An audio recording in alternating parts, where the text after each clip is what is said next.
거예요.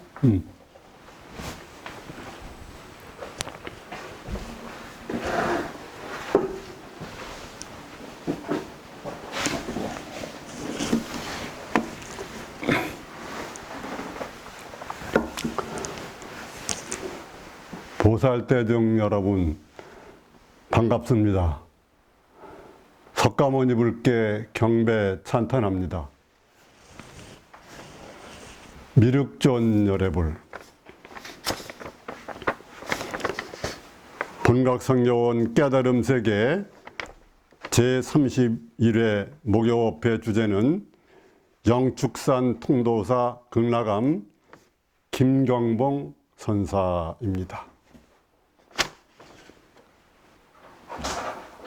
지금 여기뿐입니다. 석가세종께서 무우수 밑에 태어나실 때 천상천하 유아독존 그랬습니다. 천상천하 이 우주에 오직 나 홀로는 없다. 그것은 육신이 아닌 참나를 말하는 거죠. 그러니까 이 우주에는 참나뿐이 없는 거고 다른 모습은 일시적인 현상이다. 그래서 우리는 참나를 깨치기 위해서 지금 견성성불의 공부를 하고 있는 겁니다. 거기에 제일 중요한 게 뭐냐면 발보리심 그러는데 발보리심 그러면 사람들이 잘 못 알아먹으니까 그걸 쉽게 말하면 발각심입니다. 각은 깨달을 각자. 보리가 깨닫는다니까 꼭 깨닫겠다는 마음을 내는 거. 그게 가장 중요하고 그 발각심이 강하면 강할수록 제일 좋은 것이죠. 그래서 의상조사 법성계는 초발심시 변성정각 초발심을 확실하게 내면은 그것이 바로 정각을 이룬 것이고 그래서 초발심의 공덕품이 아주 크게 좋은 것이다. 이러한 얘기가 있습니다. 왜냐하면 우리는 본래 성불에 있기 때문에 내가 새롭게 중생에서 부처가 되는 게 아니라 내가 부처라는 것을 확실하게 깨닫는 겁니다. 그래서 우리가 세상살이할 때 안니비설신의 육경으로 색성향 미처법 육경계를 봐가지고 육식이 생기는데 그때 그 마음은 식으로서 나가는 거고 흩어지니까 그게 아니라 밖으로 흩어지는 마음을 안으로 되돌이켜서 이렇게 봐라. 그래서 직견자심하라고 그러죠. 직접 자기 마음을 봐라. 근데 자기 마음이 자기 성품이고 부처님 성품입니다. 왜냐하면 마음이 나오는 자리가 성품이니까 자심과 자성이 같습니다. 그럼 견성은 불성을 보고 자성을 보는 거니까 결국 자성은 자심이니까 견성을 한다는 건 자기 마음을 보는 겁니다. 근데 그냥 머리를 보는 게 아니라 확실하게 깨닫는 거지요. 그래서 직견자심, 직접 자기 마음을 보고 수처작주, 언제나 주인적인 주인공이라는 것을 잊어버리지 말고 회광반조, 자기 마음의 빛으로 자기 마음을 되돌이켜 봐가지고 그렇게 닦아가다 보면은 언젠가 그 보여지는 마음과 보는 마음이 하나로 꿰뚫려서 도노 자성을 하게 된다. 깨닫게 된다. 그래서 직견자심, 수처작주, 회광만조, 도노, 자심 이렇게 해가지고 그 깨달음이 이루어지는 거기 때문에 깨달음은 그렇게 어렵지 않다, 이렇게 말할 수 있습니다. 특히 주의할 것은 의상조사 법성계에 무명무상절일체 그런 게 있거든요. 이름과 모양을 딱 끊어버려야 무명무상절일체야. 정지소지 비여경, 깨달음의 지혜가 나고 다른 게 없다. 무명무상절일체를 유념하면서 자기 마음을 직접 보고 그것을 마음의 빛으로 자기 마음을 되돌이켜 봐가지고 그렇게 수행을 하다 보면은 언젠가 몰록 깨닫는 때가 온다, 이렇게 말할 수 있습니다. 석가모니께서 영축산에서 기사굴산이라고 해서 왕사성 기사굴산이라고 하는데,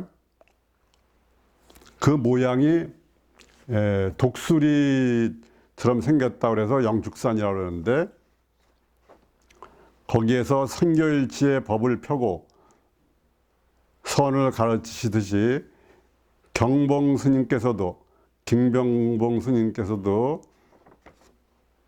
양산에 있는 영축산 통도사 극락암을 중심으로 해서 아주 자비롭고 인자한 그런 마음과 행원으로 참나인 그러한 주인공을 항상 깨어있게 하면서 이 세상은 물처럼 멋있게 살라고 그렇게 중생들을 가르치며 구제하셨습니다.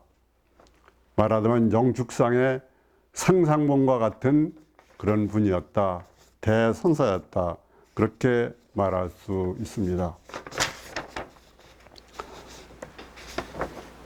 김병봉 선사님의 생애를 대체적으로 살펴보면은, 탄생은 1892년 4월 9일 경남 밀양군 분해면 계시동에서 광주 김씨 김영규 씨와 안동건 씨 어머니 사이에서 태어났습니다. 그러니까 조선조 말기죠. 15세에 어머니를 잃었습니다.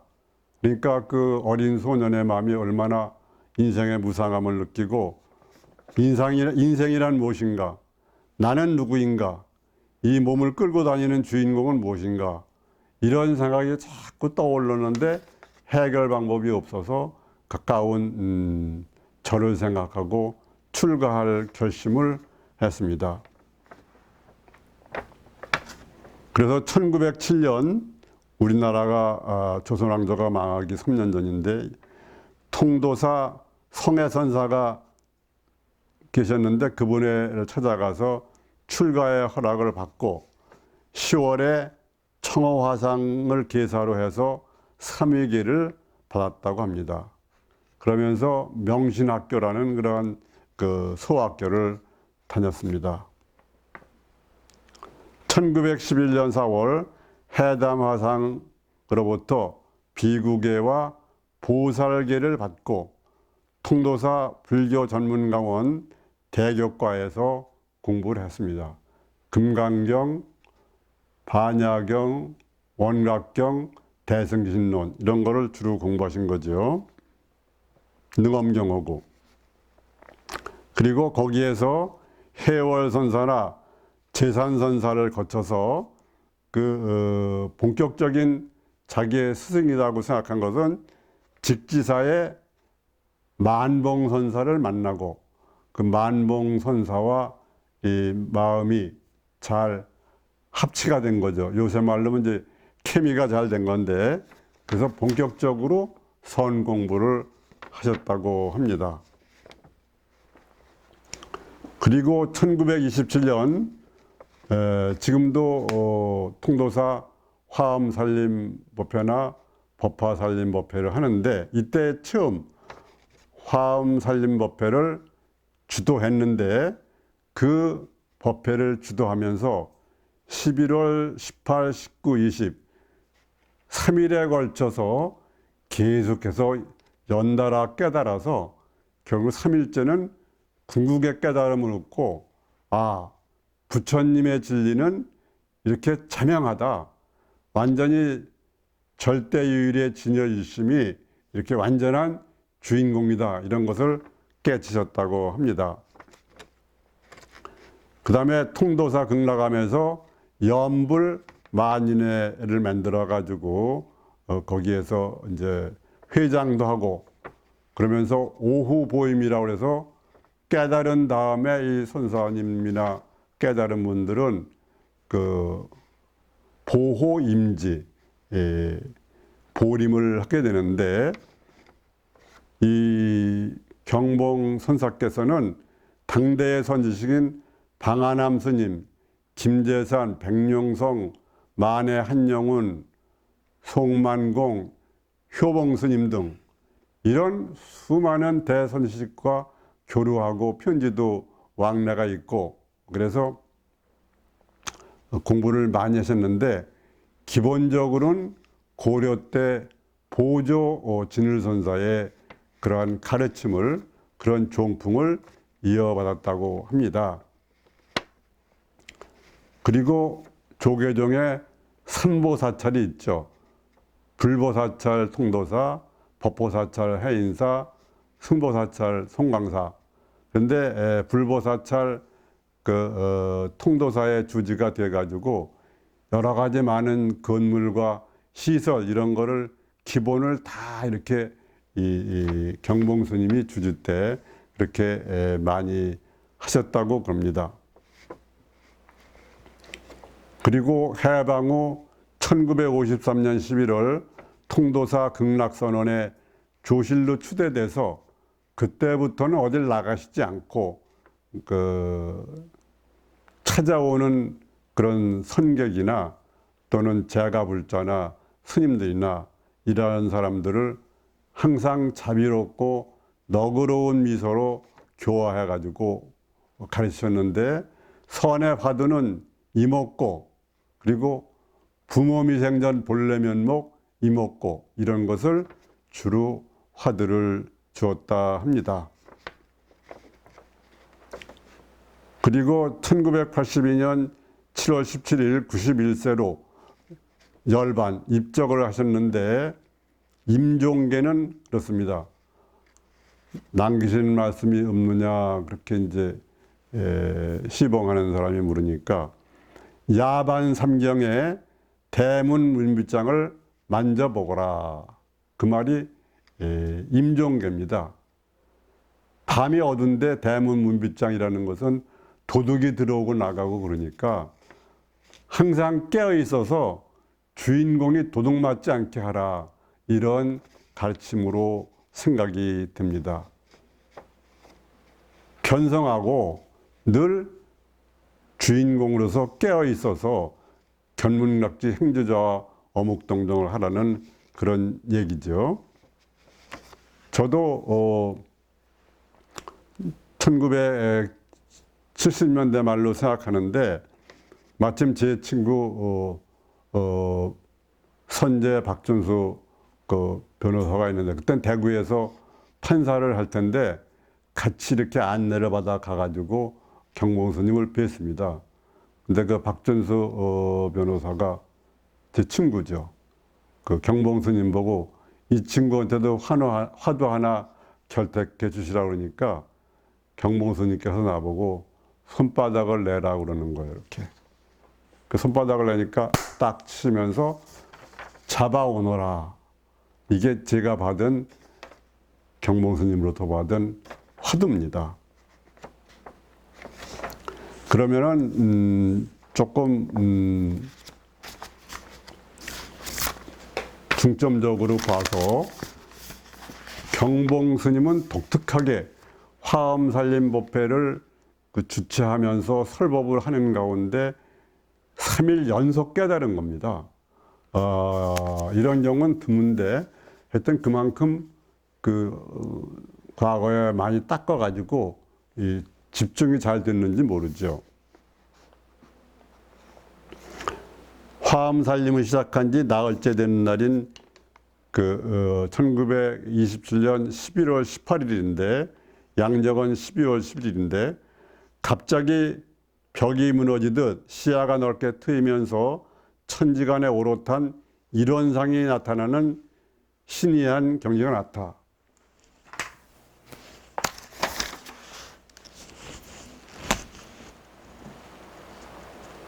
이런 이론상이 나타났다는 거죠. 기본적으로. 그래서 자타 주객이 모두 무너진 그런 하나의 세계, 근원의 세계가 이론상으로 나타났는데, 그때 오도성은 천지를 삼키는 큰 깃틀이여 돌 도끼 학을 타고 진흙거북 쫓아가네. 꽃숲에는 새가 자고 강산은 조용한데 측덩굴 달과 솔바람 니라서 완상하리. 이렇게 읊었고, 그 다음 날은 또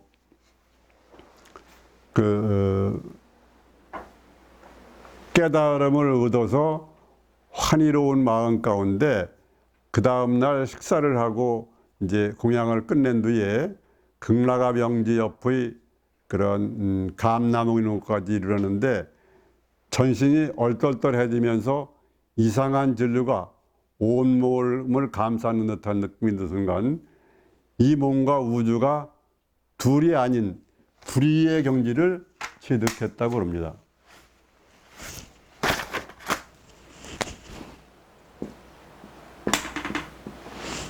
부처님법을 불이법이라고 그러죠. 그 불이의 경지를 둘째 날은 체험한 건데, 이 세상에 번뇌 없이 갈등 없이 생생하고 또렷하게 볼 수 있게 된 열애설이다. 열애선의 결정판이다. 그래가지고 또 개성을 읊었습니다. 종소리 목탁소리에 급히 문을 나서니 푸른 하늘 바다란 듯 구름 한 점 없구나. 한 빛이 3000개를 터져 비추니 나와 건곤을 분간하기 어렵도다. 사람마다 스스로 나아갈 문이 있건만 여생을 삼독의 구름 속에 갇혔었네. 잠깐 사이에 마음 비워 옛집으로 돌아가니 산하와 범부 성현 어찌 따로 구분하랴. 범성이 또 산과 물이 다른 게 아니더라, 이런 겁니다.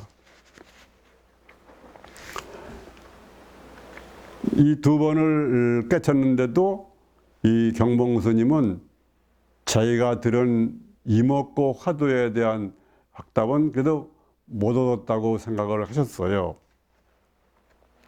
그런데 그 다음 날 27년 11월 20일 새벽 2시 반경에 바람도 없는데 갑자기 앞에 있던 촛불이 파파파파 소리를 내면서 크게 춤을 추었고, 문득 스님은 무릎을 탁 치고 크게 웃으면서 자리를 박차고 밖으로 뛰쳐나갔다. 이먹고 이렇게 자기 화두를 외친 건데, 그때 모든 일체의 의문이 다 사라진 거지요. 그래서 이것은 조사선의로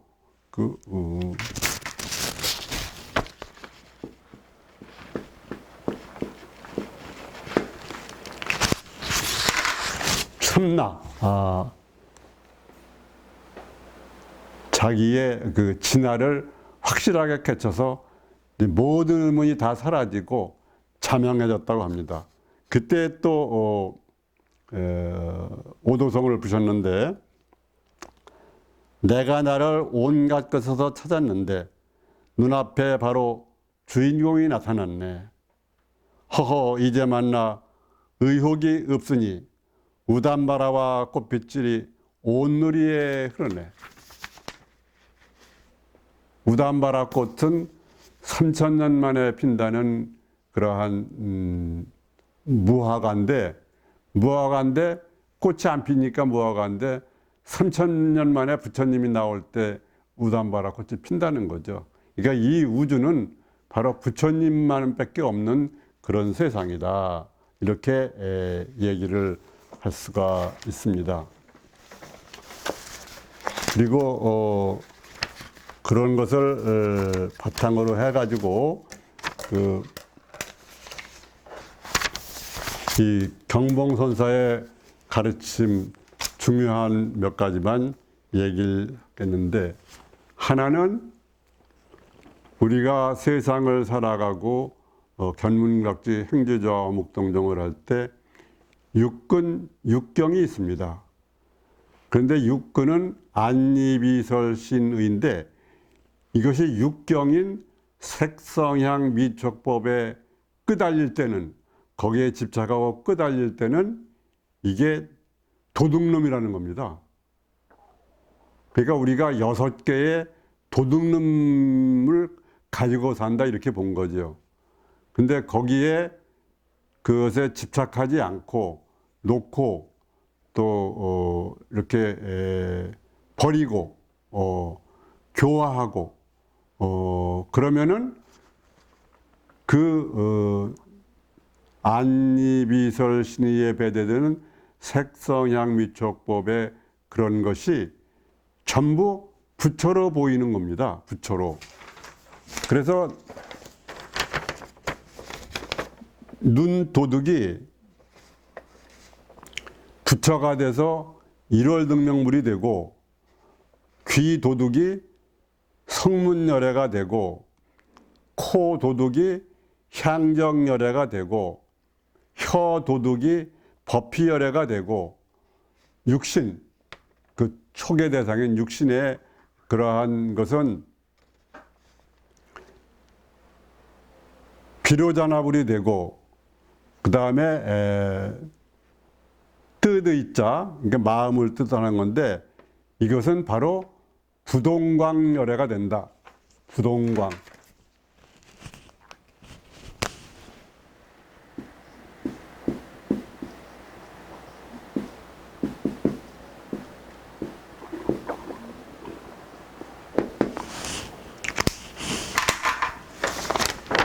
이 세상을 움직이게 한 최초의 원능자가 부동광인데, 그것은 언제나 부동하지만 그러나 빛을 비춰서 이 세상의 모든 것을 거울처럼 비춘다, 이렇게 말할 수 있습니다.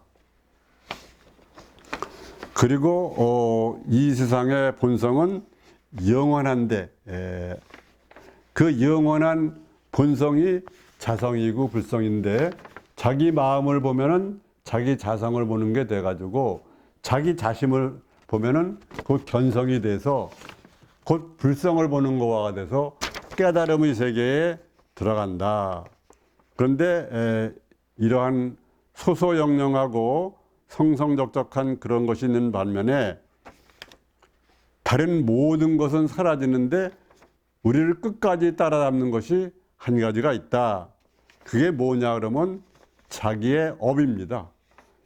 인연과보에 따른 업은 항상 녹이지 않으면 항상 그림자처럼 따라다니니까, 자기 업장을 녹이는 수행을 많이 하고 마음을 비우고 참여도 하고, 이 경봉스님께서는 세상살이 하는데 내가 잘했어도 상대방이 잘못했다고 그러면은, 네, 제가 잘못했습니다, 이렇게 나가면은 견성하는 자리, 또는 업장을 녹이는 게 어렵지 않다고 그렇게 가르치셨습니다.